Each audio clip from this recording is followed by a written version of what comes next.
Radio India KRP 1110 AM ਦੇ ਸਰੋਤਿਆਂ ਨੂੰ ਸੁਖਜੀਤ ਮਾਂਗਟ ਵੱਲੋਂ ਸਤਿ ਸ਼੍ਰੀ ਅਕਾਲ। 17 ਜੂਨ 2022 ਪ੍ਰੋਗਰਾਮ ਪੰਜਾਬੀ ਆਵਾਜ਼ 'ਚ ਤੁਹਾਡਾ ਸਵਾਗਤ ਹੈ। ਇਹ ਪ੍ਰੋਗਰਾਮ ਹਫ਼ਤੇ ਦੇ 5 ਦਿਨ ਜਾਣੀ ਕਿ ਮੰਡੇ ਟੂ ਫਰਾਈਡੇ ਤੁਹਾਡੇ ਲਈ ਪੇਸ਼ ਕੀਤਾ ਜਾਂਦਾ ਹੈ ਡਾਕਟਰ ਸ਼ਿੰਦਰ ਪੁਰੇਵਾਲ ਤੇ ਮੇਰੇ ਵੱਲੋਂ। ਦੁਨੀਆ ਭਰ 'ਚ ਸਾਡੇ ਪ੍ਰੋਗਰਾਮਸ ਤੁਸੀਂ ਸੁਣ ਸਕਦੇ ਹੋ radioindia.ca ਤੇ। US ਤੇ ਕੈਨੇਡਾ 'ਚ ਸਾਡੇ ਪ੍ਰੋਗਰਾਮ ਸੁਣੇ ਜਾ ਸਕਦੇ ਆ KRPA 1110 AM ਤੇ।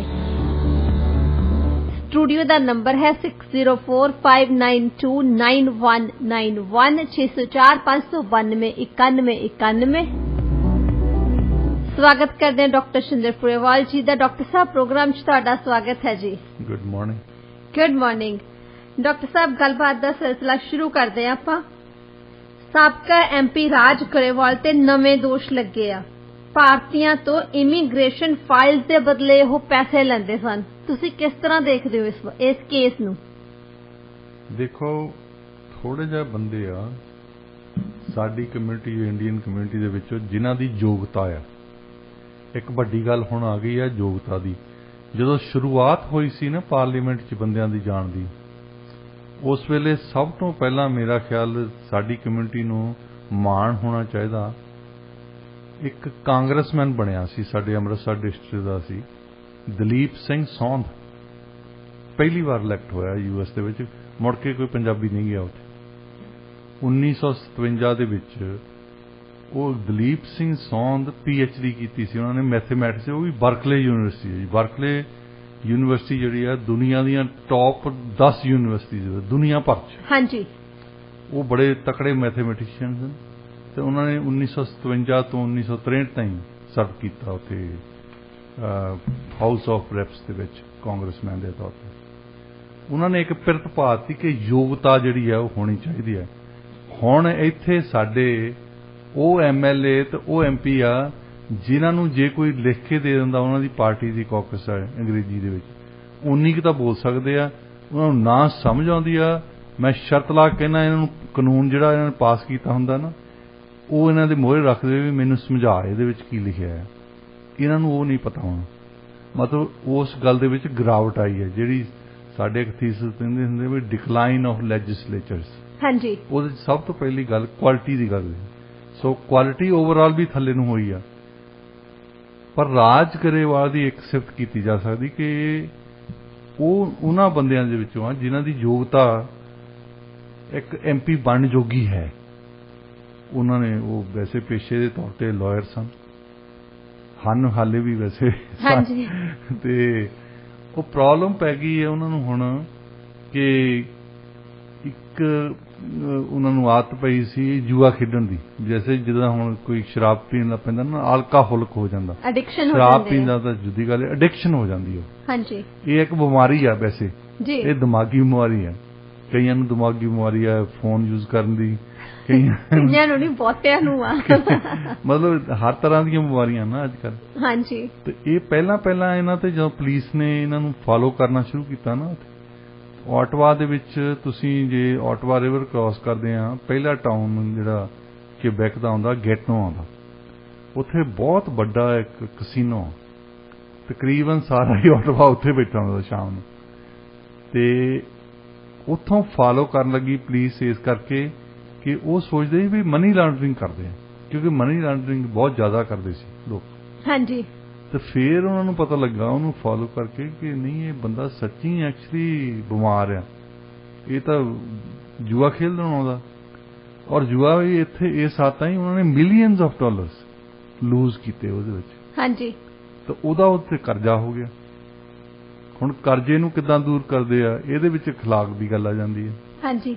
ਇਖਲਾਕੀ ਤੌਰ ਤੇ ਤੁਸੀਂ ਕੀ ਕਰਦੇ ਆ? ਅਸੀਂ ਐਕਸਪੈਕਟ ਕਰਦੇ ਆ ਕਿ ਮੈਂਬਰ ਆਫ ਪਾਰਲੀਮੈਂਟ ਜਿਹੜਾ ਸਾਨੂੰ ਸਰਵ ਕਰੂਗਾ, ਇਹਨਾਂ ਨੂੰ ਤਨਖਾਹ ਸੋਹਣੀ ਮਿਲਦੀ। ਹਾਂਜੀ। ਮਤਲਬ ਇਹ ਨਹੀਂ ਹੈ ਇੱਕ ਜ਼ਮਾਨੇ 'ਚ ਹੁੰਦੀ ਸੀ ਘੱਟ, ਪਰ ਜੌਂਕ ਰਚੀਆਂ ਨੇ ਉਹ ਵੀ ਕਾਪਾ ਪੂਰਾ ਕਰਤਾ। ਸੋਹਣੀ ਤਨਖਾਹ ਮਿਲਦੀ ਆ ਜਿੰਨੀ ਕੁ ਬਣਾ ਸਕਦੇ। ਉਹਦੇ ਵਿੱਚ ਉਹਨਾਂ ਨੂੰ ਸਭ ਤੋਂ ਪਹਿਲਾਂ ਤਾਂ ਇੱਕ ਤੁਹਾਨੂੰ ਯਾਦ ਹੋਣਾ ਕਿ ਜਸਟਿਨ ਟਰੂਡੋ ਜਦੋਂ ਇੰਡੀਆ ਨੂੰ ਗਏ ਆ, ਉਸ ਵੇਲੇ ਬਹੁਤ ਇੱਦਾਂ ਲੱਗੇ ਸੀ ਵੀ ਇੱਥੇ ਕੈਨੇਡਾ ਦੇ ਵਿੱਚੋਂ ਜਸਟਿਨ ਟਰੂਡੋ ਦੇ ਨਾਲ ਕੋਈ ਫੋਟੋ ਖਿਚਾਉਣਾ ਚਾਹੁੰਦਾ ਆ, कोई उत्थे जाके अपनी लिंक पैदा करना चाहुंदा है। हाँ जी, इस तरह का माहौल बनया होया सी। हाँ जी, तो कढ़िया तो उन्होंने जलूस ही बाद दे विच पता लगा सानू, पर इन्हां ने MPs नूं इत्थों प्राइम मिनिस्टर दे ऑफिस ने कहा भी तुसीं ना भेजो ਜਿਹੜੇ ਬੰਦੇ ਉੱਥੇ ਜਾਣਾ ਚਾਹੁੰਦੇ ਉਹਨਾਂ ਦੇ ਨਾਲ, ਹਾਂਜੀ, ਆਪਣੀ ਆਪਣੀ ਟਿਕਟ ਲੈ ਕੇ ਚੱਲ ਜਾਣ। ਰਾਜ ਕਰੇਵਾਲ ਨੇ 100 ਬੰਦੇ ਦੇ ਨਾਂ ਦਿੱਤੇ। ਤੁਸੀਂ ਦੇਖੋ, ਗਿਣਤੀ ਕਰਕੇ ਦੇਖੋ, 15 MPs ਨਾਲ ਗਏ ਹੋਣੇ ਆ, ਤੇ 1500 ਬੰਦਾ ਤਾਂ ਇਹਨਾਂ ਦਾ ਸੀ। ਫਿਰ ਉਸ ਤੋਂ ਬਾਅਦ 100 ਵੀ ਬੰਦ ਕਰਤਾ, 100 ਜ਼ਿਆਦਾ ਹੋਰ ਵੀ ਕਰ ਦੋ। ਪ੍ਰਾਈਮ ਮਿਨਿਸਟਰ ਦਾ ਦਫ਼ਤਰ ਦਾ ਜਦੋਂ ਤੁਹਾਨੂੰ ਕਹਿੰਦਾ ਨਾ ਵੀ ਸਾਨੂੰ ਨਾਂ ਦਿਓ ਕਿਸੇ ਦੇ, ਜਾਂ ਕਈ ਵਾਰੀ ਇੱਥੇ ਸਟੇਟ ਡਿਨਰ ਕਰਦੇ ਹੁੰਦੇ ਆ ਕਿ ਮੈਕਸੀਕੋ ਦਾ ਪ੍ਰੈਜ਼ੀਡੈਂਟ ਆਇਆ, ਫਰਾਂਸ ਦਾ ਪ੍ਰੈਜ਼ੀਡੈਂਟ ਆਇਆ, ਉਹ ਲਈ ਕੈਨੇਡੀਅਨ ਸਰਕਾਰ ਇੱਕ ਸਟੇਟ ਡਿਨਰ ਕਰ ਰਹੀ ਹੈ, ਉਹਦੇ ਲਈ ਫਿਰ ਲੋਕਲ MPs ਨੂੰ ਵੀ ਪੁੱਛਦੇ ਹੁੰਦੇ ਵੀ ਤੁਸੀਂ ਕੋਈ ਨਾਂ ਦੇਣਾ। ਉਹਨੂੰ ਫਿਰ ਵੈਟਿੰਗ ਪ੍ਰੋਸੈਸ ਜਿਹੜਾ ਆ ਉਹ ਪ੍ਰਾਈਮ ਮਿਨਿਸਟਰ ਦੇ ਦਫ਼ਤਰ ਨੂੰ ਕਰਨਾ ਪੈਂਦਾ। ਉਹ RCMP ਕੋਲ ਭੇਜਦੇ ਆ, CSS ਕੋਲ ਭੇਜਦੇ ਆ ਕਿ ਇਹ ਬੰਦੇ ਠੀਕ ਆ। ਹਾਂਜੀ, ਉੱਥੇ ਇਹ ਨਾ ਪਤਾ ਲੱਗੇ ਵੀ ਇਹਨੇ ਬੰਦੇ ਨੇ 4 ਬੰਦੇ ਮਾਰੇ ਆ, ਇਹ ਬੰਬ ਚਲਾਉਂਦਾ ਰਿਹਾ। ਇਦਾਂ ਜਸਟਨ ਟਰੂਡੋ ਦਾ ਇਹੀ ਰੌਲਾ ਪੈ ਗਿਆ ਸੀ ਕਿ ਬੰਦੇ ਨੇ ਇੱਕ ਜੇਲ੍ਹ 'ਚ ਕੱਟ ਕੇ ਗਿਆ, ਉਹ ਉਹਦੇ ਨਾਲ ਫੋਟੋ ਖਿਚਾਉਂਦਾ ਫਿਰਦਾ ਹੈ, ਹਾਂਜੀ, ਔਰ ਆਪਣੇ ਫੇਸਬੁੱਕ ਤੇ ਪਾਉਂਦਾ ਫਿਰਦਾ। ਉਹ ਵੀ ਕਿਸੇ ਜਰਨਲਿਸਟ ਨੇ ਫੜਿਆ, ਹਾਂਜੀ, ਜਿਹੜੇ ਪ੍ਰਾਈਮ ਮਿਨਿਸਟਰ ਦੇ ਦਫ਼ਤਰ 'ਚ ਕਿਸੇ ਨੂੰ ਨਹੀਂ ਪਤਾ ਲੱਗਾ, ਉਹਨਾਂ ਨੂੰ ਤਾਂ ਪਤਾ ਹੀ ਨਹੀਂ ਸੀ ਕਿਸੇ ਨੂੰ। ਜਰਨਲਿਸਟ ਨੇ ਦੇਖਿਆ ਵੀ ਆਹ ਬੰਦਾ, ਇਹ ਤਾਂ ਫੜਿਆ ਸੀ ਤਾਂ ਜੇਲ੍ਹ 'ਚ ਦਿੱਤਾ ਸੀ, ਇਹਨੂੰ ਕਿੱਦਾਂ ਲੈ ਆਏ ਨਾਲ, ਉਹ ਤੋਂ ਰੌਲਾ ਰੱਪਾ ਪੈ ਗਿਆ। ਕਾਫੀ ਜ਼ਿਆਦਾ ਚਰਚਾ ਚ ਰਿਹਾ ਸੀ। ਹੁਣ ਇਹਦੀ ਰਾਜ ਵਰੇਗਾਲ ਦੀ ਜਿਹੜੇ ਪੁਲਿਸ ਨੇ ਐਕੂਜ਼ੇਸ਼ਨ ਲਾਇਆ, ਇਹ ਹੁਣ ਪ੍ਰੋਬਲਮ ਜਿਹੜੀ ਪੈ ਗਈ, ਇਹਨਾਂ ਨੂੰ ਮਿਲੀਅਨਸ ਆਫ ਡਾਲਰ ਇਹਨਾਂ ਨੇ ਲਿਆ ਲੋਨ, ਤੇ ਉਹ ਹੁਣ ਪੇ ਕਰਨਾ ਪੈਣਾ। ਇਹਨਾਂ ਨੇ ਫਿਰ ਤਰੀਕਾ ਸੌਖਾ ਲੱਭ ਲਿਆ, ਉਹ 100 ਬੰਦੇ ਤੋਂ ਵੀ ਪੈਸੇ ਲਏ ਇਹਨਾਂ ਨੇ। ਹੁਣ ਕਿੰਨੇ ਦਿੱਤੇ ਹੋਣੇ ਆ ਇਹ ਤਾਂ ਪਤਾ ਨਹੀਂ, ਇਹ ਤਾਂ ਪੁਲਿਸ ਵਾਲਿਆਂ ਨੂੰ ਪਤਾ ਹੋਣਾ, ਜਾਂ ਉਹਨਾਂ ਨੇ ਕਿਹੜੇ ਡਾਕੂਮੈਂਟ ਇਕੱਠੇ ਕੀਤੇ। ਹਾਂਜੀ, ਦੂਸਰਾ ਉਹਨਾਂ ਨੇ ਪਤਾ ਲਾਇਆ ਕਿ ਇਹ ਜਿਹੜੇ ਇਮੀਗ੍ਰੇਸ਼ਨ ਦੇ ਕੰਮ ਹੁੰਦੇ ਆ, ਤੁਸੀਂ ਦੇਖੋ ਕੈਨੇਡਾ ਦੇ ਵਿੱਚ 338 MPs ਆ। 338 MPs ਤੋਂ ਦੇ ਦਫ਼ਤਰ 'ਚ ਜਾ ਕੇ ਦੇਖ ਲਓ। ਮੈਂ ਫਰੀਦਕੋਟ ਰਹਿਣਾ, ਉੱਥੇ ਇੱਕ ਮਤਲਬ ਯੂਰਪੀਅਨ ਮੂਲ ਦੇ MP ਆ, ਉਹਨਾਂ ਦੇ ਦਫ਼ਤਰ ਜਾ ਕੇ ਦੇਖੋ ਜਿੱਦਾਂ ਮੱਖੀਆਂ ਉੱਡਦੀਆਂ, ਕੋਈ ਨਹੀਂ ਹੁੰਦਾ ਉੱਥੇ। ਉਹਨਾਂ ਦਾ ਮੈਨੇਜਰ ਬੈਠਾ ਹੁੰਦਾ ਤੇ ਇੱਕ ਬੰਦਾ ਹੋਰ ਬੈਠਾ ਹੁੰਦਾ। ਸਾਡੇ ਦਫ਼ਤਰਾਂ ਦੇ ਵਿੱਚ ਜਾ ਕੇ ਦੇਖੋ ਤੇ ਇਦਾਂ ਲੱਗਦਾ ਜਿੱਦਾਂ ਨਕੋਦਰ ਤਹਿਸੀਲ ਹੁੰਦੀ ਹੈ। ਹਾਂਜੀ, ਇਹ ਇਮੀਗ੍ਰੇਸ਼ਨ ਦਾ ਜਿਹੜਾ ਕੰਮ ਆ, ਇਹ ਸ਼ੁਰੂ ਕਰਤਾ ਆ ਕਿ ਚਿੱਠੀਆਂ ਦੇਣੀਆਂ। ਚਿੱਠੀਆਂ ਦਾ ਮਤਲਬ ਹੁੰਦਾ ਹੈ ਕਿ ਤੁਸੀਂ ਕਿਸੇ ਨੂੰ ਰეკਮੈਂਡ ਕਰਦੇ ਆ, ਜੇ ਤੁਸੀਂ ਠੀਕ ਚਿੱਠੀ ਦਿੰਦੇ ਆ, ਵਾਕਿਆ ਹੀ ਤੁਸੀਂ ਲਿਖਦੇ ਆ ਵੀ ਮੈਂ ਇਸ ਬੰਦੇ ਨੂੰ ਚੰਗੀ ਦੇਰ ਤੋਂ ਜਾਣਦਾ ਆ, ਤੁਸੀਂ ਰੈਫਰੈਂਸ ਦਿੰਦੇ। ਅਸੀਂ ਰੈਫਰੈਂਸ ਨਹੀਂ ਦਿੰਦੇ ਸਾਰਿਆਂ ਨੂੰ, ਹਾਂਜੀ, ਸਟੂਡੈਂਟ ਨੂੰ ਉਹਨੂੰ ਹੀ ਦਿੰਦੇ ਜਿਹਨੇ ਸਾਡੇ ਨਾਲ ਕੋਰਸ ਲਏ ਹੋਣ। ਅਸੀਂ ਫਿਰ ਉਹਦੇ ਬੇਸ ਤੇ ਕਹਿੰਦੇ ਕਿ ਇਹਨੇ ਕੋਰਸ ਲਏ ਸੀ, ਇਹਨੇ ਆਹ ਕੀਤਾ, ਇਹ ਚੰਗਾ ਸਟੂਡੈਂਟ ਆ। ਹੁਣ ਇੱਕ ਇਹਨਾਂ ਨੇ ਆਦਤ ਪਾਈ ਆ ਧੜ ਚਿੱਠੀਆਂ ਦੇਣ ਦੀ। ਉਹ ਚਿੱਠੀ ਫੜਾਉਂਦੇ, ਜਿਹਨੂੰ ਤਾਂ ਵੀਜ਼ਾ ਲੱਗਣਾ ਹੁੰਦਾ ਨੈਚੁਰਲੀ, ਉਹਨੂੰ ਤਾਂ ਵੈਸੇ ਲੱਗ ਜਾਂਦਾ। ਹਾਂਜੀ, ਤੇ ਵੈਸੇ ਇਹਨਾਂ ਦੀਆਂ ਚਿੱਠੀਆਂ ਨਾਲ ਨਹੀਂ ਲੱਗਦਾ। ਹਾਂ, ਜੇ ਇਹ ਫੋਨ ਕਰਦੇ ਆ, ਜੇ ਆਪਣੀ ਈਮੇਲ ਭੇਜਦੇ ਆ ਕਿ ਵਾਕਿਆ ਹੀ ਮੈਂ ਬੰਦੇ ਨੂੰ ਜਾਣਦਾ ਹਾਂ, ਤਾਂ ਉਹ ਤਾਂ ਫਿਰ ਆਪਣੇ ਯਾਰਾਂ ਦੋਸਤਾਂ ਨੂੰ ਹੀ ਕਰਦੇ ਆ, ਲਾਗੇ ਵਾਲਿਆਂ ਨੂੰ। ਹਾਂਜੀ, ਦੂਜਿਆਂ ਨੂੰ ਤਾਂ ਇਹ ਮਨ ਨੂੰ ਹੀ ਲੱਗਦਾ ਕਿ ਮੈਂ ਜੀ ਚਿੱਠੀ ਨਾਲ MP ਦੀ ਵੀ ਲਾਤੀ ਸੀ, ਤਾਂ ਉਹ ਚੱਕ ਕੇ ਮਾਰਦੇ ਆ ਪਰੇ। ਉਹਨਾਂ ਨੂੰ ਵੀ ਪਤਾ ਇਸ MP ਦੀਆਂ 1000 ਤਾਂ ਰੋਜ਼ ਚਿੱਠੀਆਂ ਆਉਂਦੀਆਂ। ਹਾਂਜੀ, ਜ਼ਿਆਦਾ ਹੋਵੇ ਨਾ ਕਿਤੇ ਲਿਖੀ ਹੋਵੇ, ਪਰ ਜਿਹਦੀਆਂ 1000 ਰੋਜ਼ ਆਉਂਦੀਆਂ ਆ, ਉਸ MP ਨੂੰ ਕੀ ਕਰਨਗੇ? ਇਹ ਸਿਰਫ ਤੇ ਸਿਰਫ ਪੰਜਾਬੀ MPs ਦੇ ਦਫ਼ਤਰਾਂ 'ਚ, ਤੁਸੀਂ ਜਿਹੜੇ ਮਰਜ਼ੀ ਜਾ ਕੇ ਦੇਖ ਲਓ। ਇੱਥੇ ਜਿੰਨੇ 2 MPs ਇੱਥੇ ਗੋਰੇ ਆ ਤੇ 2 ਹੀ ਇੱਥੇ ਪੰਜਾਬੀ ਆ। ਇਹਨਾਂ ਦੇ ਦਫ਼ਤਰ ਜਾ ਕੇ ਦੇਖੋ, ਉਹਨਾਂ ਦੇ ਦਫ਼ਤਰ ਜਾ ਕੇ ਦੇਖੋ। ਉਹ ਕੰਮ ਤਾਂ ਤੁਸੀਂ ਜੇ ਕੰਪਲੇਂਟ ਕਰਨੀ ਆ, ਓਮਬਡਸਮੈਨ ਜਿਹੜਾ ਸ਼ਬਦ ਅਸੀਂ ਯੂਜ਼ ਕਰਦੇ ਆ, ਕੈਨੇਡਾ ਦੇ ਵਿੱਚ ਓਮਬਡਸਮੈਨ ਦਾ ਕੰਮ ਕਰਦੇ ਆ ਇਹ।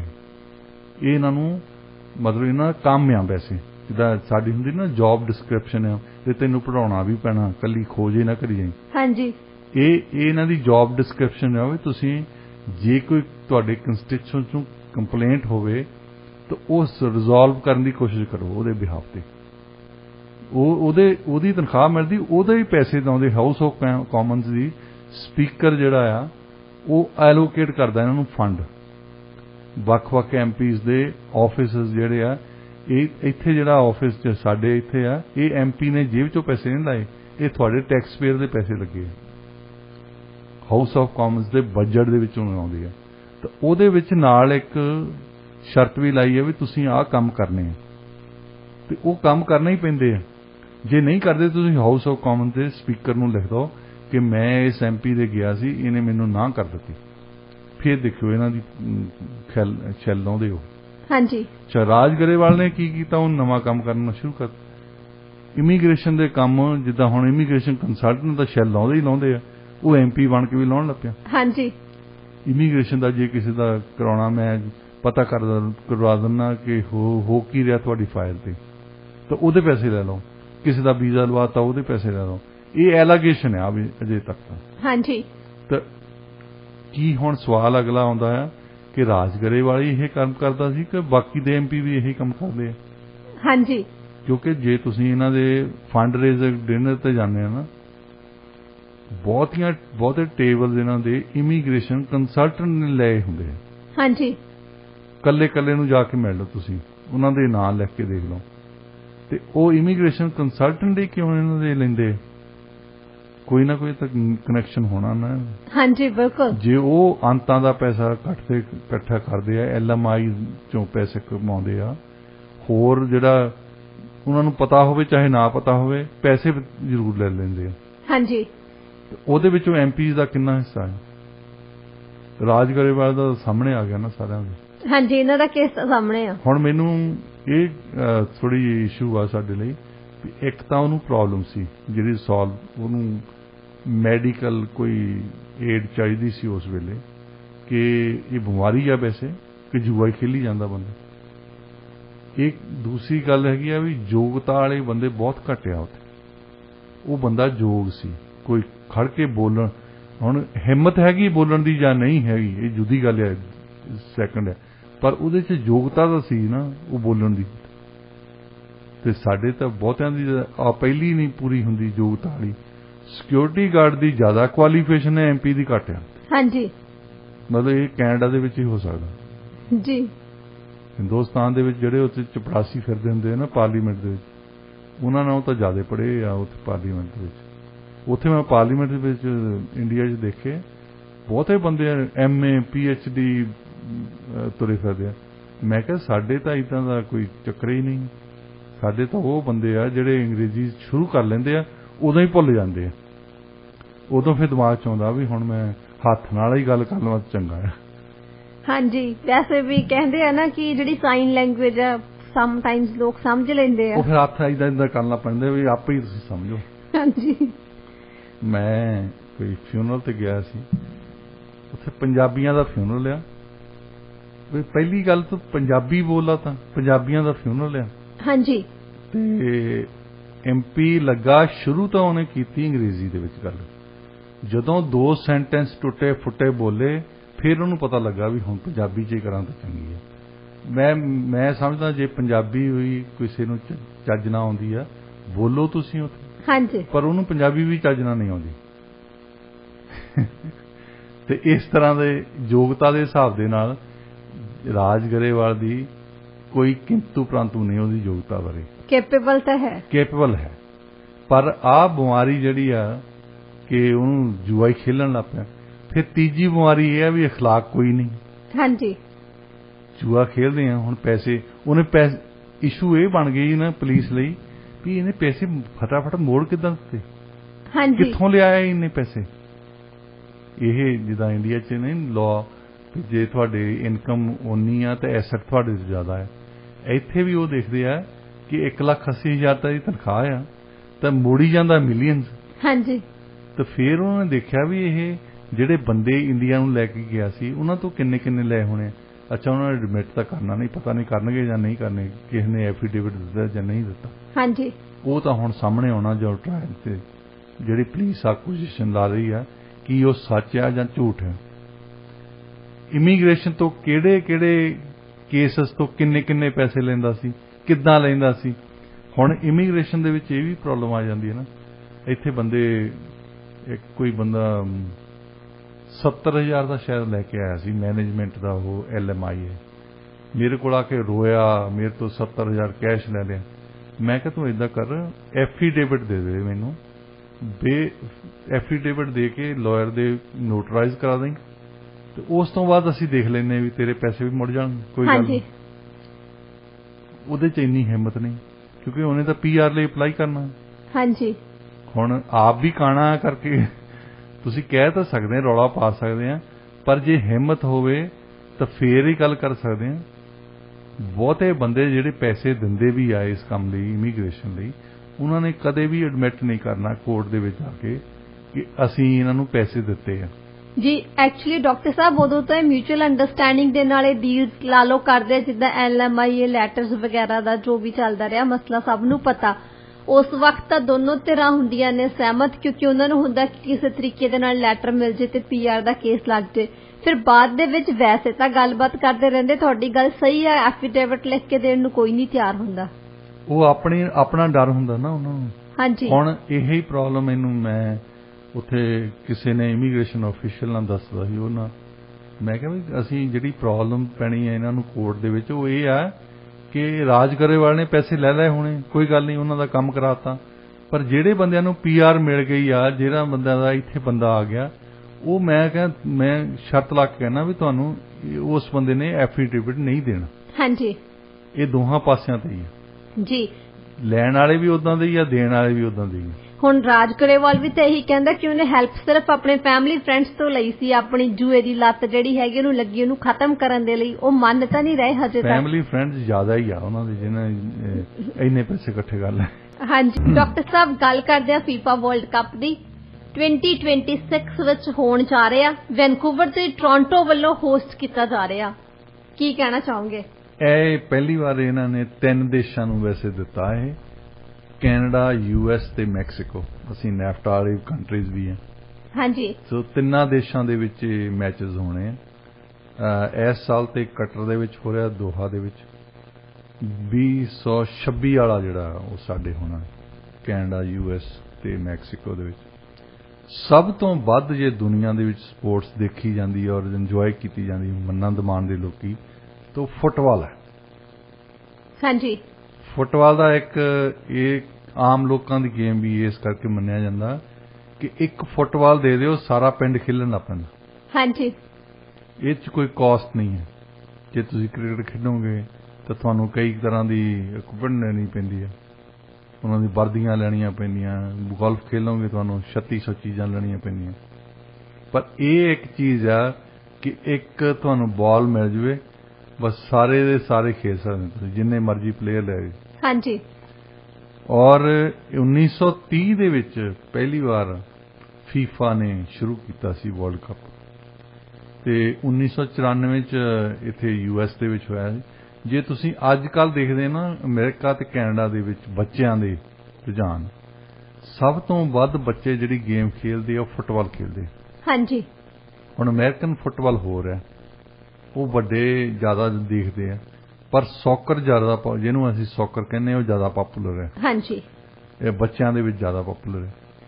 ਸੋ ਹੁਣ ਮਾਹਰਾਂ ਦਾ ਕਹਿਣਾ ਹੈ ਕਿ ਜੇ ਤੁਸੀਂ ਵਰਲਡ ਕੱਪ ਵਰਗੀਆਂ ਗੇਮ ਕਰਾਉਣੇ ਆ, ਉਹਦੇ ਨਾਲ ਹੋਰ ਦਿਲਚਸਪੀ ਪੈਦਾ ਹੋ ਜਾਂਦੀ ਹੈ, ਫਿਰ ਬੱਚੇ ਹੋਰ ਖੇਲਦੇ ਆ, ਫਿਰ ਪ੍ਰੋਫੈਸ਼ਨਲ ਟੀਮਸ ਆਉਂਦੀਆਂ। ਸਾਡੇ ਵੀ ਪ੍ਰੋਫੈਸ਼ਨਲ ਟੀਮ ਹੈਗੀ ਇੱਥੇ, ਪਰ US ਦੀ ਜਿਹੜੀ ਲੀਗ ਬਣ ਗਈ ਆ 1994 ਤੋਂ ਬਾਅਦ ਬਣੀ। ਉਹ 1994 ਦੇ ਵਿੱਚ ਪਹਿਲੀ ਵਾਰ ਇਹਨਾਂ ਨੇ ਵਰਲਡ ਕੱਪ ਕਰਾਇਆ ਸੀ। ਉਸ ਤੋਂ ਬਾਅਦ ਲੋਕਾਂ ਦੀ ਦਿਲਚਸਪੀ ਹੋ ਗਈ।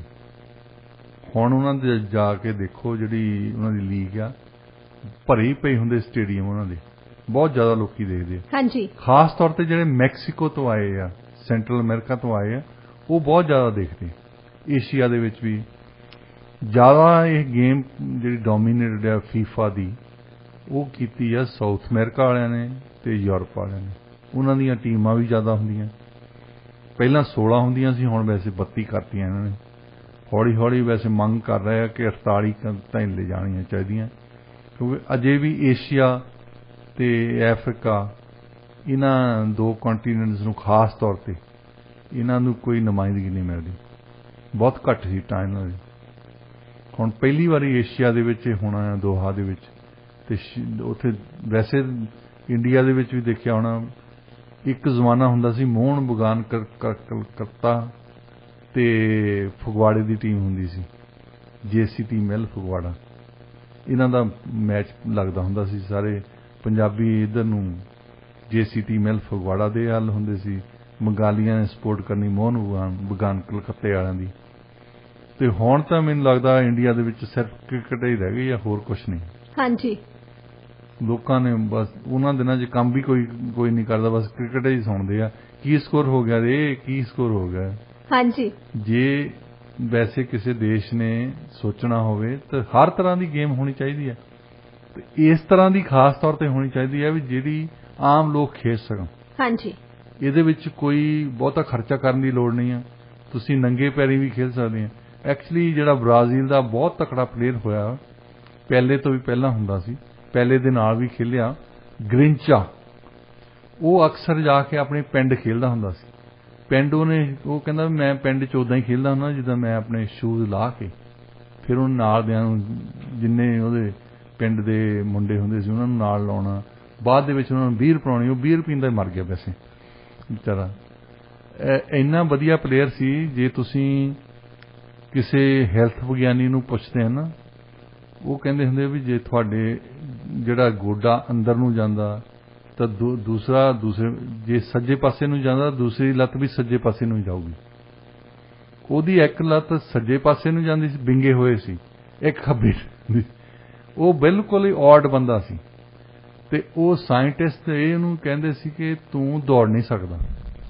ਸਭ ਤੋਂ ਵੱਧ ਵਧੀਆ ਪਲੇਅਰ ਉਹ ਹੁੰਦਾ ਸੀ। ਹਾਂਜੀ, ਇੰਨੀ ਡਰਿਬਲਿੰਗ ਕਰਦਾ ਸੀ ਕਿ ਕਦੇ ਕੋਈ ਜੇ ਮੋਹਰਿਓਂ ਆ ਜਾਂਦਾ ਸੀ ਨਾ, ਉਹ ਬੰਦਾ ਭੁਲੇਖੇ ਨਾਲ ਡਿੱਗ ਪਊਗਾ ਜਿਸ ਤਰੀਕੇ ਨਾਲ ਉਹ ਬਾਲ ਲੈ ਕੇ ਜਾਂਦਾ ਸੀ।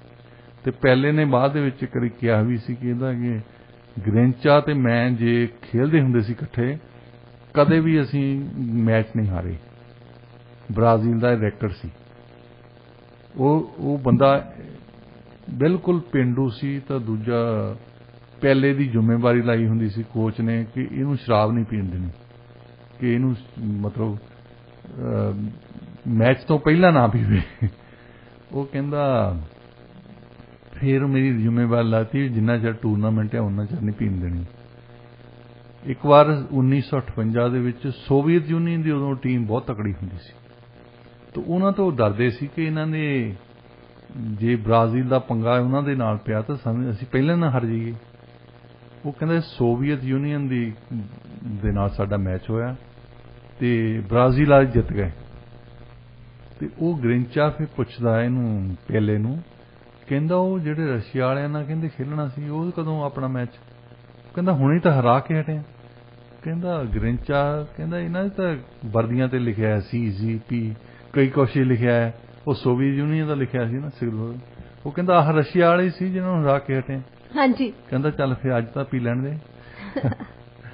ਇਹ ਸਭ ਤੋਂ ਤਕੜਾ ਪਲੇਅਰ ਸੀ ਉਹ, ਤੇ ਅਨਫੋਰਚੂਨੇਟਲੀ ਉਹਦੀ ਜ਼ਿੰਦਗੀ 'ਚ ਕੁਛ ਮੁਸ਼ਕਲਾਂ ਇੱਦਾਂ ਦੀਆਂ ਆਈਆਂ ਜਿਨ੍ਹਾਂ ਦਾ ਕਰਕੇ ਉਹਨਾਂ ਦੀ ਅਰਲੀ ਉਮਰ ਦੇ ਵਿੱਚ ਡੈਥ ਹੋ ਗਈ।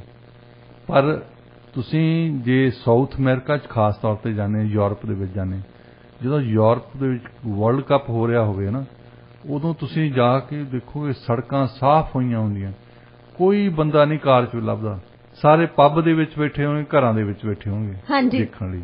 ਤੇ ਹੁਣ ਦੇਖਦੇ ਕਿ ਕੈਨੇਡਾ ਦੇ ਵਿੱਚ ਕੀ ਹੁੰਦਾ ਇੱਥੇ ਵੀ ਡਾਕਟਰ ਸਾਹਿਬ ਕਾਫੀ ਐਕਸਾਈਟਮੈਂਟ ਆ ਲੋਕਾਂ ਦੇ ਵਿੱਚ ਜਦੋਂ ਇਹ ਅਨਾਉਂਸ ਹੋਇਆ ਨਾ, ਜਦੋਂ ਪਤਾ ਲੱਗੀ ਇਹ ਜਿਹੜੀ ਨਿਊਜ਼ ਸਾਡੇ ਲੋਕਾਂ ਦੇ ਵਿੱਚ ਵੀ ਹੈ, ਮਤਲਬ ਇਹ ਗੇਮ ਨੂੰ ਦੇਖਣਾ ਚਾਹੁੰਦੇ। ਹਾਂਜੀ, ਹਾਂਜੀ, ਤੇ ਇਹਦੇ ਨਾਲ ਸ਼ਾਇਦ ਪਪੂਲੈਰਿਟੀ ਵਧਵੇ, ਸ਼ਾਇਦ ਸਾਡੇ ਵੀ ਲੀਗ ਸਟਾਰਟ ਹੋ ਜਾਵੇ। ਜੀ ਬਿਲਕੁਲ। ਡਾਕਟਰ ਸਾਹਿਬ ਰੂਸ ਨੇ ਸੰਕੇਤ ਦਿੱਤਾ ਕਿ ਉਹ ਆਪਣਾ G8 ਬਣਾਉਣ ਚਾਹ ਰਹੇ ਆ, ਤੁਸੀਂ ਕਿਸ ਤਰ੍ਹਾਂ ਦੇਖਦੇ ਹੋ? ਭਾਰਤ ਦੇ ਨਾਲ ਮਿਲ ਕੇ ਉਹ ਬਣਾਉਣ ਜਾ ਰਹੇ ਹੈਗੇ ਆ ਟੈਨਸ਼ਨ ਤੋਂ ਦੁਖੀ ਹੋ ਕੇ। ਦੇਖੋ ਉਹਨਾਂ ਨੇ ਪਹਿਲਾਂ G7 ਹੁੰਦਾ ਸੀ, ਇੱਕ G7 ਦਾ ਮਤਲਬ ਸੀ ਗ੍ਰੇਟ 7 ਇਕੋਨਮੀਜ਼ ਆਫ ਦ ਵਰਲਡ। ਹਾਂਜੀ, ਉਹਨਾਂ ਚੋਂ 6 ਤਾਂ ਜਦੋਂ ਸ਼ੁਰੂ ਕੀਤਾ ਸੀ, ਜਿਹਦੇ ਵਿੱਚ America, Japan, Germany, France, Italy ਤੇ ਇੰਗਲੈਂਡ, ਇਹਨਾਂ ਦੀ ਇਕੋਨਮੀ GDP ਵਾਕਿਆ ਦੂਜਿਆਂ ਨਾਲੋਂ ਜ਼ਿਆਦਾ ਸੀ। ਪਰ ਕੈਨੇਡਾ ਦੀ ਇਕੋਨਮੀ ਉਸ ਜ਼ਮਾਨੇ 'ਚ ਵੀ ਇੰਨੀ ਵਧੀਆ ਨਹੀਂ ਸੀ ਜਦੋਂ ਲਈ ਸੀ ਇਹਨਾਂ ਨੇ, G7 ਦਾ ਹਿੱਸਾ ਬਣੇ ਸੀ ਅਸੀਂ। ਉਹ ਕੈਨੇਡਾ ਨੂੰ ਨਾਲ ਇਸ ਕਰਕੇ ਲਿਆ ਸੀ कि अमरीका वाले सोचते सी कि एक वोट तो साडी होर होगी ना, कई वारी रेजोल्यूशन पास करने होंदे उत्थे, तो उन्होंने जोर पाया दूजिਆਂ ਨੂੰ कि कैनेडा ਨੂੰ भी इनकलूड करो, तो अमरीका की सिफारिश ते सानू सीट मिली है जी। तो उदों बाद जो सोवियत यूनियन टुट गया तो फिर रशिया इन्हों लगा कि ये भी फ्री इंटरप्राइज कंट्री बन गया है। इन्होंने क्योंकि G7 की एक भी वड्डी गल सी कि उन्होंने मुल्कों में लेंदे सी जिहड़े कैपिटलिस्ट मुल्क है, जिहड़े सोशलिस्ट मुल्क है वो नहीं आ सकते। तो हुण सोवियत यूनियन भी कैपिटलिस्ट बन गया, रशिया बन गया, तो उन्होंने फिर इंकलूड करना शुरू किया G8। सो रशिया वाले बैठते होंदे सी, एक्चुअली प्यूटन भी आउंदा रहा इन्हां दे विच G8 दे विच, पर इस बार जिहड़ी G8 फिर G7 बन गया क्योंकि रशिया नूं इन्हां ने फिर कढ दित्ता। हाँ जी, हुण रशिया वालियां दा बार दूजे पासियों वो कहंदे कि तुसीं रखो अपना G7 G8 तो असीं अपना ही बना लेना। उन्हां दे विच Russia, China, India, Indonesia, Brazil, Mexico, Iran ते टर्की। हाँ जी, टर्की नेटो का मैंबर है जी। अच्छा, ये वो मुल्क है जिहड़े ने अजे ताईं सैंक्शन नहीं लाई रशिया के खिलाफ। हाँ जी, ये वो मुल्क है जिहड़े अमेरिका नूं डिफाई कर रहे हैं। हाँ जी। अच्छा, दूसरी वड्डी गल है कि जिहड़े G7 ये मुल्क है अमेरिका के अंडर कैनेडा के नाल, इन्हां नालों उस G8 की इकोनमी वड्डी है। हाँ जी, जे चीन नूं देखदे आ, चीन की इकोनमी तो बहुत वड्डी है, इंडिया की इकोनमी कई गुणा वड्डी है इंडिया कैनेडा नालों। हाँ जी, ये ना 9 चों ना 13 चों ना 3 चों ना 13 चों 3 चों 13 कहंदे ने, 9.5 चों 13 कहंदे ते ओ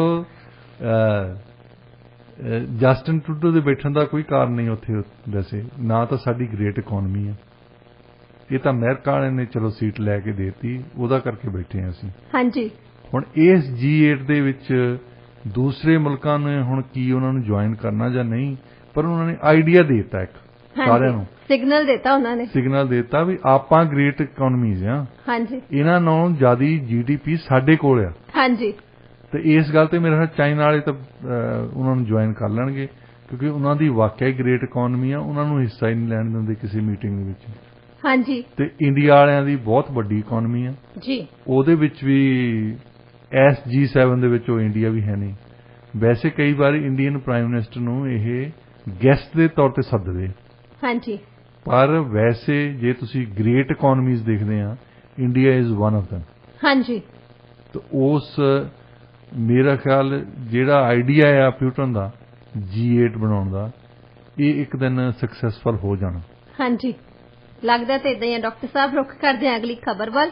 हेलेंसिक स्थित think tank centre for research and energy clean air की रिपोर्ट के अनुसार जिहड़ा रूसी कच्चे तेल का एक महत्वपूर्ण हिस्सा भारत विच रिफाइनरियां राही अमरीका अते यूरोप नूं री एक्सपोर्ट किया जा रहा, की कहना चाहोगे?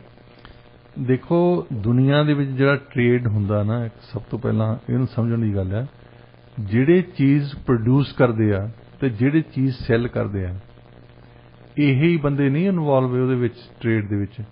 ਬਹੁਤੇ ਲੋਕ ਜਿਹੜੇ ਬ੍ਰੋਕਰੇਜ ਫਰਮਸ ਜਿਨ੍ਹਾਂ ਨੂੰ ਅਸੀਂ ਕਹਿੰਦੇ ਆ, ਟ੍ਰੇਡ ਉਹ ਕਰਦੇ ਆ ਕੰਟਰੋਲ। ਹੁਣ ਮੈਂ ਕੈਲੀਫੋਰਨੀਆ ਦੇ ਵਿੱਚ ਬੈਠਾ ਹਾਂ, ਕੈਲੀਫੋਰਨੀਆ ਦੇ ਵਿੱਚ ਮੇਰੇ ਕੋਲ ਲਿੰਕ ਆ ਕਿ ਜਿਹੜਾ ਫਾਰਮਰ ਕੋਈ ਬੈਰੀ ਪੈਦਾ ਕਰਦਾ ਹੈ, ਕੋਈ ਐਪਲ ਪੈਦਾ ਕਰਦਾ ਹੈ, ਕੋਈ ਗੋਭੀ ਪੈਦਾ ਕਰਦਾ ਹੈ, कोई 7 होर फसलां पैदा करदा, मेरे कोल कुछ नहीं है, मेरे कोल एक दफ्तर है ब्रोकर दे कोल। हुण सेफपे वाले जिन्ने स्टोर आ सैटल तो मैनूं फोन करनगे भी भाई असीं रीटेल ये भी करदे आ। मैं रीटेल भी कुछ नहीं करदा, मेरे तो वेयर हाउस भी कोई नहीं, मैं किते नहीं वो रखदा, ना ही मेरे कोल ट्रक आ। मैं फिर ट्रकिंग कंपनी नूं कहना भी तूं आ इन्हां फार्म ते जाके आह समान चक के।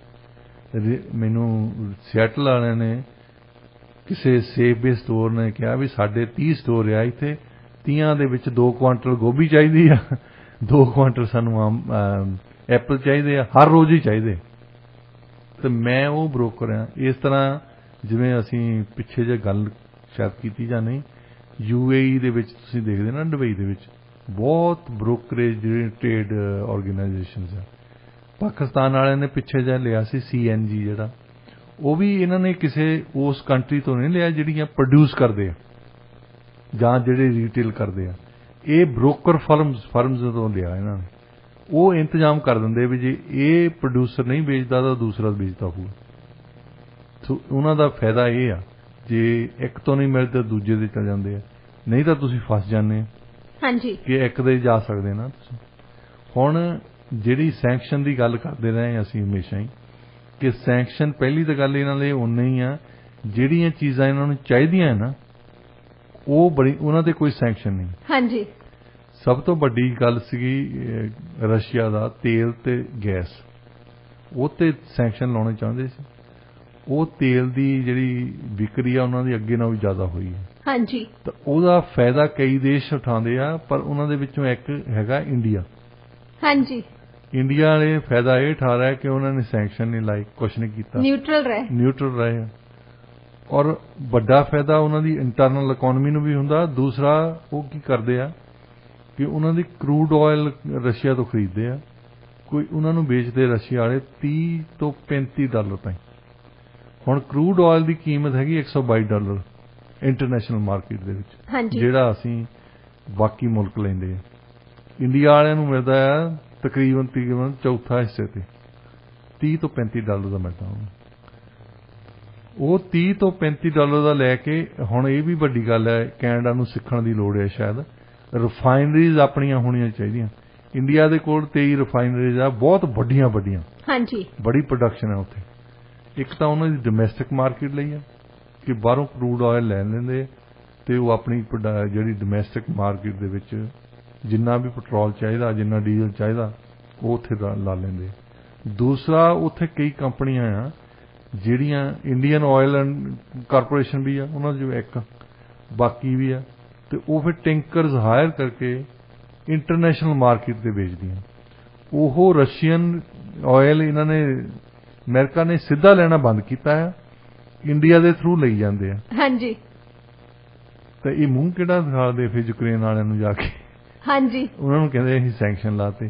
ਇੰਡੀਆ ਵਾਲੇ ਰਸ਼ੀਆ ਤੋਂ ਸਸਤਾ ਕਰੂਡ ਲੈ ਕੇ ਆਪਣੇ ਰਿਫਾਈਨ ਕਰਕੇ ਯੂਰਪੀਅਨਸ ਨੂੰ ਵੀ ਸਪਲਾਈ ਕਰੀ ਜਾਂਦੇ ਆ ਤੇ ਅਮਰੀਕਾ ਨੂੰ ਵੀ ਸਪਲਾਈ ਕਰੀ ਜਾਂਦੇ ਆ। ਹਾਂਜੀ, ਤੁਸੀਂ ਇਹ ਨਹੀਂ ਕਹਿ ਸਕਦੇ ਸਾਨੂੰ ਪਤਾ ਹੀ ਨਹੀਂ। ਹਾਂਜੀ, ਜੇ ਕੋਈ ਥਿੰਕ ਟੈਂਕ ਨੇ ਗੱਲ ਕੱਢ ਲਈ ਆ, ਉਹਨਾਂ ਨੇ ਪਬਲਿਸ਼ ਕਰ ਦਿੱਤੀ ਹੈ। ਹੁਣ ਭਾਵੇਂ ਇਹਨਾਂ ਤੇ ਪ੍ਰੈਸ਼ਰ ਪਾਊਗਾ, ਪਰ ਇਹ ਗੱਲ ਕਹਿਣੀ ਕਿ ਸਾਨੂੰ ਤਾਂ ਪਤਾ ਹੀ ਨਹੀਂ, ਇਹ ਜਿੱਦਾਂ ਸਾਡੇ ਪਬਲਿਕ ਸੇਫਟੀ ਮਿਨਿਸਟਰ ਨੇ ਕਹਿਤਾ ਸੀ ਕਿ ਮੈਨੂੰ ਤਾਂ ਪਤਾ ਹੀ ਨਹੀਂ ਆ, ਕ੍ਰਿਸਟੀ ਕਲਾਰਕ ਨੇ ਕਿਹਾ ਮੈਨੂੰ ਤਾਂ ਪਤਾ ਹੀ ਨਹੀਂ। ਹਾਂਜੀ, ਇਹ ਹੁਣ ਓਪਨਲੀ ਤਾਂ ਇਦਾਂ ਹੀ ਕਹਿਣਗੇ ਨਾ, ਸਾਨੂੰ ਪਤਾ ਹੀ ਨਹੀਂ। ਪਤਾ ਇਹਨਾਂ ਨੂੰ ਸਾਰਾ ਕੁਝ ਹੀ ਹੈ। ਹਾਂਜੀ, ਬਿਲਕੁਲ। ਜੇ ਇਹਨਾਂ ਨੂੰ ਇਹ ਪਤਾ ਆ ਵੀ ਫਲਾਣੇ ਥਾਂ ਫਲਾਨੀ ਕਾਰ ਜਾ ਰਹੀ ਹੈ ਇੰਡੀਆ ਦੇ ਵਿੱਚ, ਉਹਦਾ ਲਾਇਸੈਂਸ ਪਲੇਟ ਨੰਬਰ ਕਿੰਨਾ ਹੈ, ਇਹਨਾਂ ਦੀਆਂ ਸੈਟਲਾਈਟ ਨੂੰ ਇੰਨਾ ਪਤਾ ਹੈ। ਹਾਂਜੀ, ਤਾਂ ਇਹਨਾਂ ਨੂੰ ਇਹ ਵੀ ਪਤਾ ਵੀ ਆਇਲ ਕਿੱਥੋਂ ਆਇਆ ਹੈ। ਹਾਂਜੀ, ਬਿਲਕੁਲ ਡਾਕਟਰ ਸਾਹਿਬ, ਪਤਾ ਤਾਂ ਸਾਰਾ ਕੁਝ ਹੁੰਦਾ, ਬਸ ਉਦਾਂ ਹੀ ਨਾਟਕ ਕਰਦੇ ਰਹਿੰਦੇ ਆ, ਅੱਖਾਂ ਬੰਦ ਕਰਕੇ, ਜਿੱਦਾਂ ਸੋਚਦੇ ਕਿ ਸਾਨੂੰ ਨਹੀਂ ਪਤਾ। ਰੁੱਖ ਕਰਦੇ ਜੀ ਅਗਲੀ ਖਬਰ ਵੱਲ। European council on foreign relations ਨੇ ਚੇਤਾਵਨੀ ਦਿੱਤੀ ਆ ਕਿ ਰੂਸ ਦੇ ਖਿਲਾਫ ਯੂਕਰੇਨ ਦਾ ਸਮਰਥਨ ਕਰਨ ਅਤੇ ਮਾਸਕੋ ਨੂੰ ਉਸਦੇ ਗੁਆਂਢੀ ਤੇ ਹਮਲਾ ਕਰਨ ਲਈ ਸਜ਼ਾ ਦੇਣ ਲਈ ਯੂਰਪੀਅਨ ਮੁਹਿੰਮ ਨੂੰ ਜਿਹੜਾ ਉਹਨਾਂ ਦਾ ਜਿਹੜਾ ਮੋਮੈਂਟਮ ਹੈਗਾ ਉਹ ਗੁਆਉਣ ਦਾ ਖਤਰਾ। ਕਿਸ ਤਰ੍ਹਾਂ ਦੇਖਦੇ ਤੁਸੀਂ ਇਸ ਖਬਰ ਨੂੰ? ਇਸ ਖਬਰ ਨੂੰ ਮੈਂ ਇੱਕ ਹੋਰ ਖਬਰ ਦੇ ਨਾਲ ਵੀ ਜੋੜਦਾ। ਕੱਲ ਇੱਕ ਜੋ ਬਾਈਡਨ ਸਾਹਿਬ ਦੀ ਖਬਰ ਆਈ ਹੈ, ਉਹਨਾਂ ਨੇ ਇਹਨਾਂ ਦੇ ਜਿਹੜਾ ਵਿਦੇਸ਼ ਮੰਤਰੀ ਤੇ ਰੱਖਿਆ ਮੰਤਰੀ ਆ, ਉਹ ਉੱਥੇ ਯੂਕਰੇਨ 'ਚ ਕਹਿ ਕੇ ਆਏ ਨੇ ਕਿ ਅਸੀਂ ਚਾਹੁੰਦੇ ਹਾਂ ਕਿ ਯੂਕਰੇਨ ਜਿੱਤ ਜਾਵੇ, ਅਸੀਂ ਰਸ਼ੀਆ ਨੂੰ ਵੀਕ ਕਰਨਾ ਚਾਹੁੰਦੇ ਹਾਂ, ਫਲਾਣਾ ਕਰਨੇ। ਆਬਜੈਕਟਿਵ ਤਾਂ ਇਹਨਾਂ ਦਾ ਇਹੀ ਸੀ ਪਹਿਲਾਂ ਵੀ ਉਹਨਾਂ ਨੂੰ ਰਸ਼ੀਆ ਨੂੰ ਕਮਜ਼ੋਰ ਕਰਨਾ। ਹਾਂਜੀ, ਪਹਿਲਾਂ ਕਦੇ ਇਹਨਾਂ ਨੇ ਇਹ ਨਹੀਂ ਸੀ ਕਿਹਾ ਕਿ ਅਸੀਂ ਚਾਹੁੰਦੇ ਹਾਂ ਕਿ ਯੂਕਰੇਨ ਜਿੱਤ ਜਾਵੇ। ਹੁਣ ਉਹ ਜੋ ਬਾਈਡਨ ਨੇ ਉਹਨਾਂ ਨੂੰ ਕਿਹਾ ਵੀ ਤੁਸੀਂ ਕੋਲੋਂ ਹੀ ਗੱਲਾਂ ਜੋੜੀ ਜਾਂਦੇ ਆ, ਮੈਂ ਤਾਂ ਕਦੇ ਕਿਹਾ ਹੀ ਨਹੀਂ। ਯੂਕਰੇਨ ਨੂੰ ਜਿਤਾਉਣਾ ਇਹਦਾ ਮਤਲਬ ਅਸੀਂ ਉਹਦੇ ਸਾਈਡ ਤੇ ਹੋਵਾਂਗੇ ਤਾਂ ਜਿੱਤੂਗਾ। ਹਾਂਜੀ, ਉਹ ਕਹਿੰਦਾ ਸਵਾਹ ਤਾਂ ਖੇ ਨਾ ਜਿੱਤਣਗੇ। ਉਹਨਾਂ ਦੇ ਲੱਖ ਬੰਦਾ ਮਰਾ ਕੇ ਉਹ ਬੈਠੇ ਆ ਤੇ ਉਹਨਾਂ ਦੇ ਕੋਲ ਤਾਂ ਤਾਕਤ ਹੀ ਹੈ ਨਹੀਂ। ਹਾਂਜੀ, ਜਿਤਾਉਣਗੇ ਕਹਿੰਦਾ ਉਹਨੂੰ ਜੀ। ਤੇ ਇਸੇ ਤਰ੍ਹਾਂ ਇਹ ਯੂਰਪੀਅਨਸ ਨੇ ਹੁਣ ਰੀਅਲਾਈਜ਼ ਕਰ ਲਿਆ ਕਿ ਜਿਹੜੀ ਅਸੀਂ ਸਪੋਰਟ ਕਰ ਰਹੇ ਹਾਂ, ਬਹੁਤ ਯੂਰਪੀਅਨ ਮੁਲਕ ਕਹਿੰਦੇ ਆ ਕਿ ਲੱਗਦਾ ਨਹੀਂ ਸਾਨੂੰ ਉਹ ਆਬਜੈਕਟਿਵ ਸਾਡਾ ਪੂਰਾ ਹੋਣਾ। ਹੁਣ ਕਈਆਂ ਨੇ ਓਪਨਲੀ ਕਹਿਣਾ ਸ਼ੁਰੂ ਕਰਤਾ। ਓਪਨਲੀ ਮਤਲਬ ਇੱਕ ਹੁੰਦੀ ਹੈ ਇਨਡਾਇਰੈਕਟ ਡਿਪਲੋਮੇਸੀ, ਉਹ ਇਨਡਾਇਰੈਕਟ ਡਿਪਲੋਮੇਸੀ ਚਲਾਉਂਦੇ ਆ, ਜਿਹਨੂੰ ਅਸੀਂ ਕਹਿੰਦੇ ਹਾਂ ਪਿੰਗ ਪੋਂਗ ਡਿਪਲੋਮੇਸੀ। ਹਾਂਜੀ, ਇਨਡਾਇਰੈਕਟ ਤਰੀਕੇ ਦੇ ਨਾਲ, ਡਾਇਰੈਕਟਲੀ ਨਹੀਂ ਕਹਿੰਦੇ ਪ੍ਰੈਜ਼ੀਡੈਂਟ, ਉਹਨਾਂ ਦੇ ਅਖਬਾਰਾਂ ਦੇ ਵਿੱਚ ਛਪਦੇ ਆ, ਉਹਨਾਂ ਦੇ ਕੋਈ ਅਫੀਸ਼ੀਅਲ ਕਹਿ ਦਿੰਦੇ ਆ। ਉਹ ਇਹ ਗੱਲ ਕਹਿੰਦੇ ਕਿ ਹੁਣ ਯੂਕਰੇਨ ਵਾਲਿਆਂ ਨੂੰ ਸ਼ਾਇਦ ਆਪਣੀ ਟੈਰੀਟਰੀ ਵੀ ਦੇਣੀ ਪਵੇ। ਪਹਿਲਾਂ ਤਾਂ ਕਹਿੰਦੇ ਸੀ ਨਾ ਇਸ਼ੂ ਇਹ ਸੀ ਵੀ ਨੇਟੋ ਦੇ ਮੈਂਬਰ ਬਣਨਾ ਜਾਂ ਨਹੀਂ ਬਣਨਾ। ਹਾਂਜੀ, ਉਦੋਂ ਬਾਅਦ ਉਹਨਾਂ ਨੇ ਕ੍ਰਾਈਮੀਆ ਤਾਂ ਡਨਬਸ ਰੀਜਨ ਵੀ ਜੋੜ ਲਿਆ। ਹੁਣ ਇਹ ਤਕਰੀਬਨ ਮੰਨ ਹੀ ਚੁੱਕੇ ਆ ਯੂਰਪੀਅਨ ਤਾਂ ਖਾਸ ਤੌਰ ਤੇ, ਔਰ ਅਮਰੀਕਾ 'ਚ ਵੀ ਇਹੀ ਗੱਲ ਚੱਲਦੀ ਹੈ ਕਿ ਜੇ ਟੈਰੀਟਰੀ ਉਹਨਾਂ ਨੂੰ ਆਪਣੀ ਦੇਣੀ ਪੈਂਦੀ ਹੈ ਜ਼ਮੀਨ, ਤਾਂ ਦੇਣ ਲਈ ਤਿਆਰ ਰਹਿਣ। ਹਾਂਜੀ, ਇਹਦੇ ਤੇ ਕੋਈ ਸ਼ੱਕ ਨਹੀਂ ਕਿ ਰਸ਼ੀਆ ਨੇ ਉਹਨਾਂ ਨੂੰ ਕਮਜ਼ੋਰ ਇੰਨੇ ਕਰ ਦਿੱਤਾ ਕਿ ਫੜਾ ਮਾਰਨ ਜੋਗੀ ਰਹਿ ਗਏ ਹੁਣ ਜ਼ੈਲੈਂਸਕੀ। ਹਾਂਜੀ, ਤੇ ਫੜਾ ਉਹ ਅੱਜ ਤਾਈਂ ਮਾਰੀ ਜਾਂਦੇ। ਪਰ ਹੁਣ ਉਹਨਾਂ ਨੂੰ ਇਸ ਗੱਲ ਦਾ ਫਿਕਰ ਹੋਣਾ ਕਿ ਜਿਹੜੇ ਬੰਦੇ ਕਹਿੰਦੇ ਸੀ ਕਿ ਅਸੀਂ ਤੁਹਾਡੇ ਪਿੱਛੇ ਖੜੇ ਹਾਂ, ਅਸੀਂ ਤੁਹਾਨੂੰ ਜਿਤਾ ਕੇ ਹਟਾਂਗੇ, ਅੱਜ ਉਹਨਾਂ ਦੀ ਟੋਨ ਬਦਲ ਗਈ। ਹਾਂਜੀ, ਹੁਣ ਟੋਨ ਉਹਨਾਂ ਦੀ ਇਸ ਕਰਕੇ ਬਦਲ ਗਈ, ਉਹਨਾਂ ਨੂੰ ਲੱਗਦਾ ਕਿ ਜਿਹੜੇ ਆਬਜੈਕਟਿਵ ਅਸੀਂ ਦੱਸ ਰਹੇ ਸੀ ਕਿ ਯੂਕਰੇਨ ਨੂੰ ਜਿਤਾ ਦੇਣਾ, ਰਸ਼ੀਆ ਨੂੰ ਕਮਜ਼ੋਰ ਕਰ ਦੇਣਾ, ਉਹ ਲੱਗਦਾ ਨਹੀਂ ਸਾਡੇ ਪੂਰੇ ਹੋਣੇ। ਰਸ਼ੀਆ ਨੇ ਹੋਰ ਤਰੀਕਾ ਲੱਭ ਲਿਆ। ਹਾਂਜੀ, ਇੱਕ ਤਾਂ G8 ਵਾਲਾ ਵੀ ਤੁਸੀਂ ਉਹਨਾਂ ਕਨੈਕਟ ਕਰਕੇ ਦੇਖੋ ਨਾ। ਹਾਂਜੀ, ਤੇ ਤੁਸੀਂ ਆਪਣੇ G8 ਬਣਾਈ ਫਿਰਦੇ ਆ, G7 ਬਣਾਈ ਫਿਰਦੇ, ਅਸੀਂ ਵੀ G8 ਬਣਾਉਣ ਲਈ ਤਿਆਰ ਹਾਂ।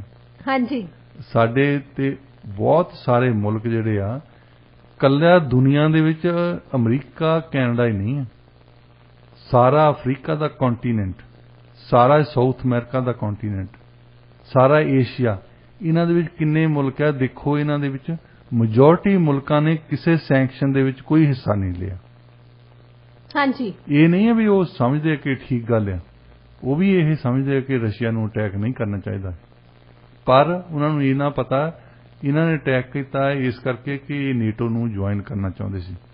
ਪਰ ਅਸੀਂ ਆਪਣੀ ਇਕਨੋਮੀ ਨਹੀਂ ਖਰਾਬ ਕਰਨੀ ਅਮਰੀਕਾ ਦੇ ਕਹਿ। ਇਹ ਆਪਣੇ ਆਪ ਵੀ ਹੁਣ ਸਮਝਣ ਲੱਗ ਪਏ ਕਿ ਸਾਨੂੰ ਵੀ ਰਸ਼ੀਆ ਦੇ ਤੇਲ ਵੀ ਆ ਰਹੇ ਆ ਇੱਥੇ, ਉਹਨਾਂ ਦੀ ਖਾਦ ਵੀ ਆ ਰਹੀ ਹੈ, ਜਿਹੜੀ ਚੀਜ਼ ਚਾਹੀਦੀ ਹੁੰਦੀ ਇਹਨਾਂ ਨੂੰ ਆ ਰਹੀ ਹੈ। ਯੂਰਪੀਅਨ ਯੂਨੀਅਨ ਵਾਲੇ ਹੁਣ ਕੱਲ ਉਹਨਾਂ ਨੇ ਰਸ਼ੀਆ ਵਾਲਿਆਂ ਨੇ ਆਪਣੀ ਗੈਸ ਸਪਲਾਈ ਘੱਟ ਕਰਤੀ ਉਹਨਾਂ ਨੂੰ। ਜਿਹੜੇ ਬੰਦੇ ਸੈਂਕਸ਼ਨ ਲਾ ਰਹੇ ਮੁਲਕ, ਇਹਨਾਂ ਨੂੰ ਤਾਂ ਖੁਸ਼ ਹੋਣਾ ਚਾਹੀਦਾ, ਉਹਨਾਂ ਦਾ ਗੈਸ ਘੱਟ ਆ ਗਿਆ। ਉਹ ਪ੍ਰੋਟੈਸਟ ਕਰ ਰਹੇ ਸੀ ਵੀ ਰਸ਼ੀਆ ਤੁਸੀਂ ਸਾਡੀ ਸਪਲਾਈ ਘੱਟ ਕਿਉਂ ਕੀਤੀ ਹੈ। ਹਾਂਜੀ, ਉਹ ਕਹਿੰਦੇ ਨਾਲੇ ਤਾਂ ਤੁਸੀਂ ਕਹਿੰਦੇ ਆ ਵੀ ਸਾਡਾ ਗੈਸ ਲੈਣਾ ਨਹੀਂ, ਹਾਂਜੀ, ਤੇ ਦੂਜੇ ਪਾਸੇ ਪ੍ਰੋਟੈਸਟ ਕਰਨ ਲੱਗੇ ਆ।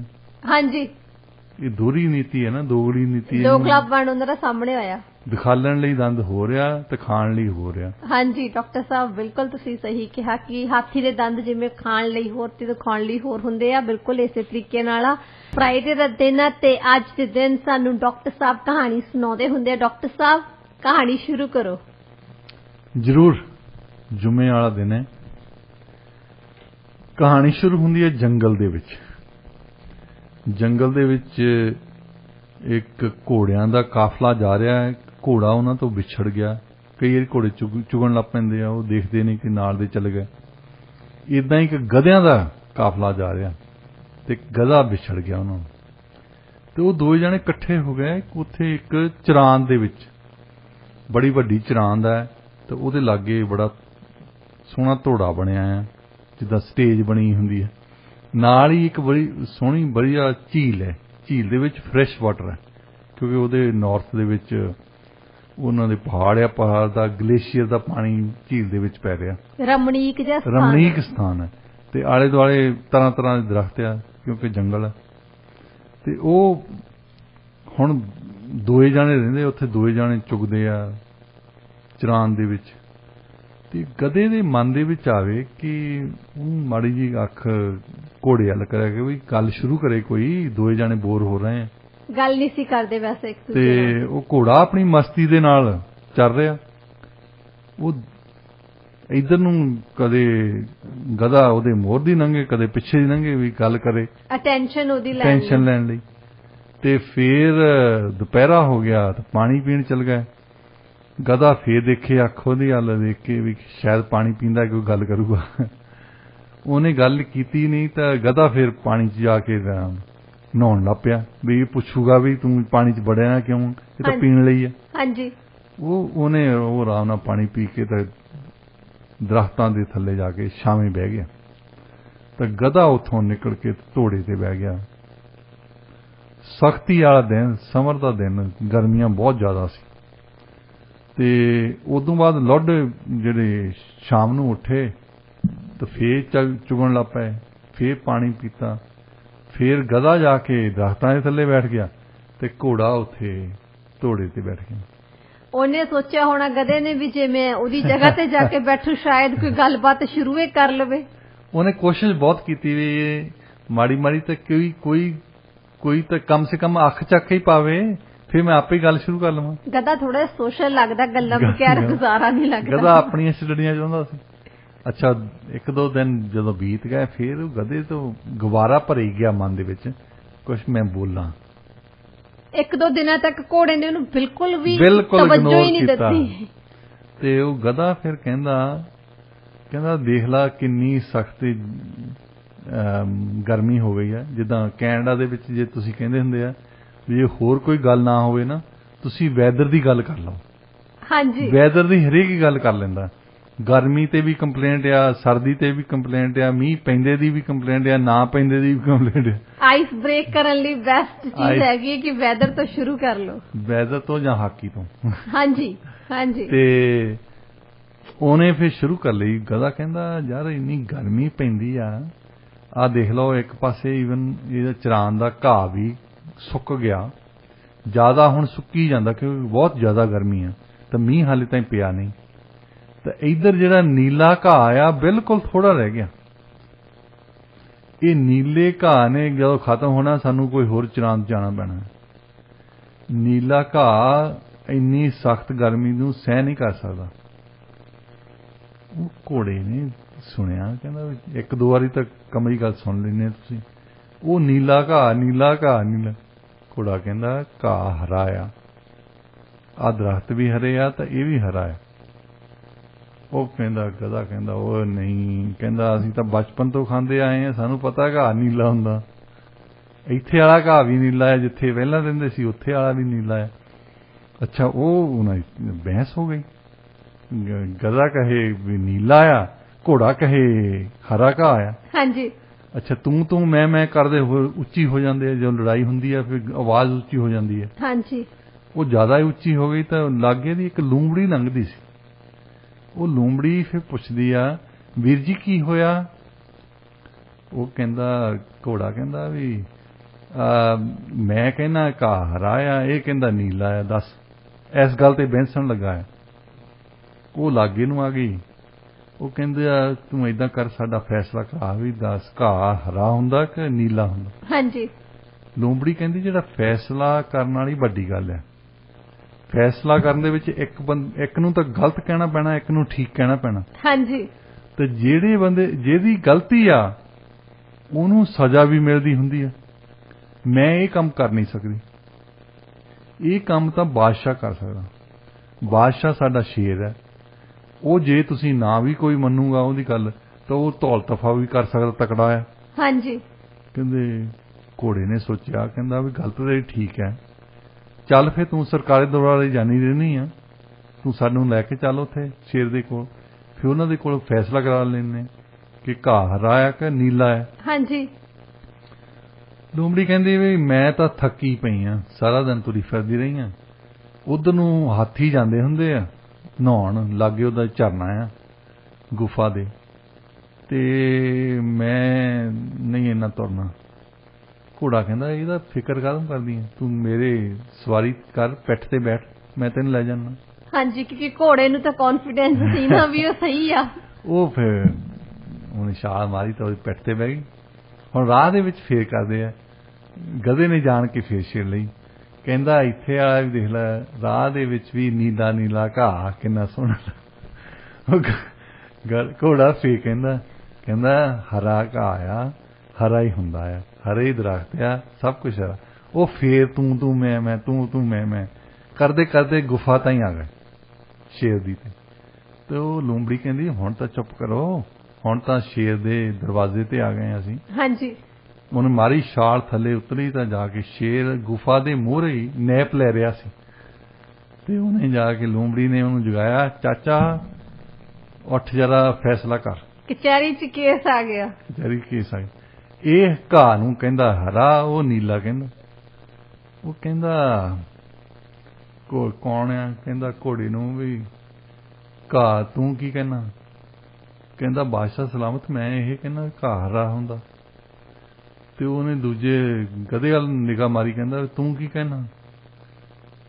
ਕਹਿੰਦਾ ਬਾਦਸ਼ਾਹ ਸਲਾਮਤ, ਸਾਰਿਆਂ ਨੂੰ ਪਤਾ ਹੈ ਘਾਹ ਨੀਲਾ ਹੁੰਦਾ, ਮੈਨੂੰ ਵੀ ਪਤਾ ਹੈ ਘਾਹ ਨੀਲਾ ਹੁੰਦਾ, ਮੈਂ ਇਹੀ ਕਹਿਣਾ ਵੀ ਘਾਹ ਨੀਲਾ ਹੈ। ਤੇ ਸ਼ੇਰ ਕਹਿੰਦਾ ਵੀ ਤੂੰ ਠੀਕ ਆ। ਗਧੇ ਨੂੰ ਕਹਿੰਦਾ ਤੂੰ ਠੀਕ ਆ। ਤੇ ਘੋੜੇ ਨੂੰ ਕਹਿੰਦਾ ਵੀ ਤੂੰ ਗਲਤ ਆ, ਤੇਰੀ ਸਜ਼ਾ ਇਹ ਆ ਵੀ 1.25 ਮਹੀਨਾ ਤੂੰ ਮੌਨ ਵਰਤ ਰੱਖਣਾ, 1.25 ਮਹੀਨਾ ਤੂੰ ਬੋਲ ਨਹੀਂ ਸਕਦਾ। ਹੁਣ ਗਧਾ ਤਾਂ ਪਾਵੇ ਲੁੱਡੀਆਂ, ਹਾਂਜੀ, ਉਹ ਤਾਂ ਭੰਗੜੇ ਪਾਵੇ, ਹਾਂਜੀ, ਉਹ ਨੱਚੇ ਟੱਪੇ ਵੀ ਮੈਂ ਠੀਕ ਹੋ ਗਿਆ। ਤੇ ਉਹ ਲੁੱਡੀਆਂ ਪਾਉਂਦੇ ਨੂੰ ਦੇਖ ਕੇ ਘੋੜਾ ਕਹਿੰਦਾ ਜਨਾਬ ਤੁਸੀਂ ਵੀ ਹੱਦ ਕਰਤੀ, ਇਹਨੂੰ ਮੂਰਖ ਨੂੰ ਠੀਕ ਕਹਿਤਾ, ਮੈਨੂੰ ਸਜ਼ਾ ਦੇਤੀ ਹੈ। ਹਾਂਜੀ।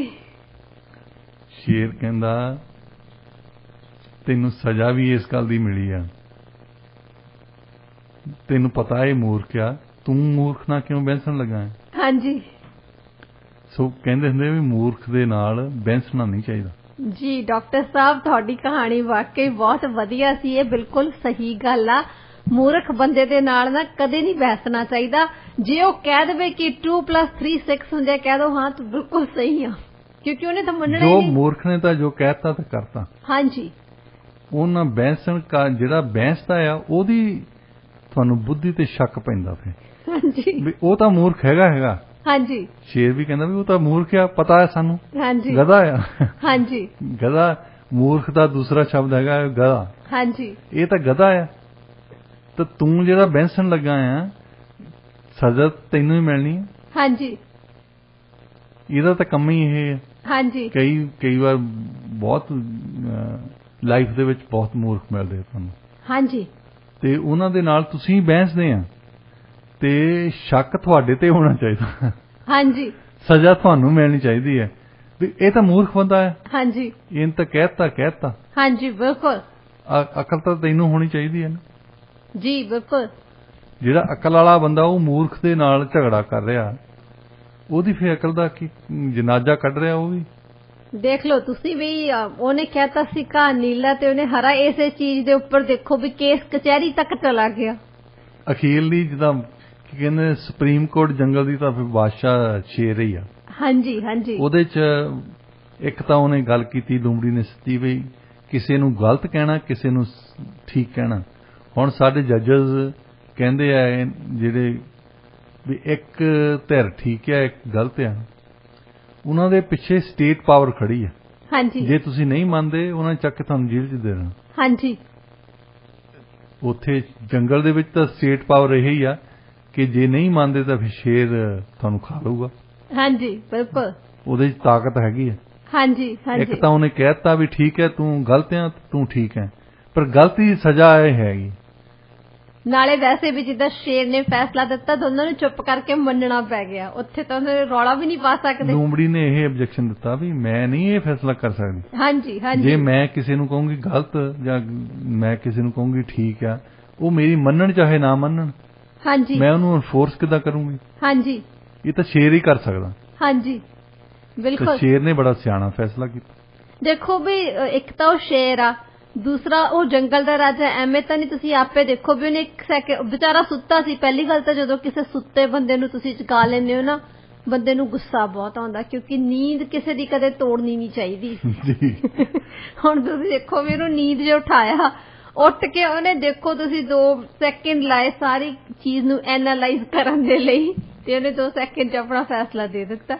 ਉਹਨੇ ਫੈਸਲਾ ਦਿੱਤਾ ਔਰ ਫੈਸਲਾ ਵੀ ਠੀਕ। ਘੋੜੇ ਨੂੰ ਇਹ ਪੁੱਛਦਾ ਹੈ ਵੀ ਕੀ ਉਹ ਤਾਂ ਮੂਰਖ ਹੈਗਾ ਹੀ ਆ, ਮੰਨ ਲਿਆ ਉਹ ਤਾਂ। ਹਾਂਜੀ। ਮੈਨੂੰ ਵੀ ਪਤਾ ਹੈ, ਤੈਨੂੰ ਵੀ ਪਤਾ ਹੈ।